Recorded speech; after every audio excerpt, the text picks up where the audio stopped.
Alamin mo muna itong apat na to bago ka mag-decide sa pagbili ng isang property. Una, investment goal. Alamin mo muna or pagdesisyonan mo muna or ninyo ng asawa mo kung para saan nyo ba gagamitin yung property. Titirhan mo ba, ipaparent mo ba, or ipiflip mo? Kung hindi mo naman titirhan at gagawin mong investment, this will determine kung kailan ka nga ba kikita at kung gaano kalaki ang possible na kitain mo.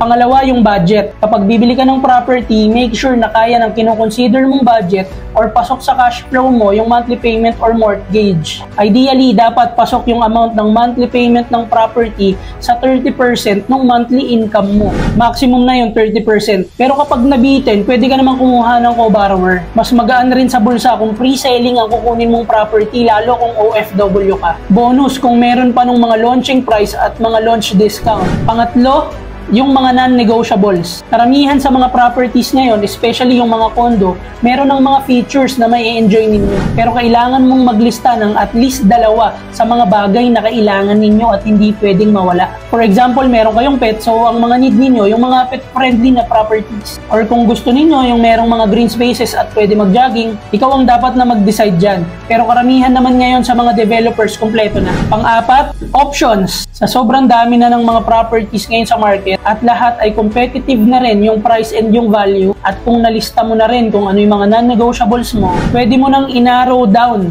sa 2 o 3 properties na lang yung pinagpipilian mo para maiwasan mo yung analysis by paralysis. Baka kasi sa tagal mong mag-decide maubos na yung slot or maunahan ka dun sa gusto mong unit. Like for example, sa mga pre-selling, lalo kapag maganda yung location at kilala na yung developer, pre-selling pa lang sold out na. So sa mga kaibigan ko na nagpaplano na kumuha ng property, lagi ninyong tatandaan itong apat na to.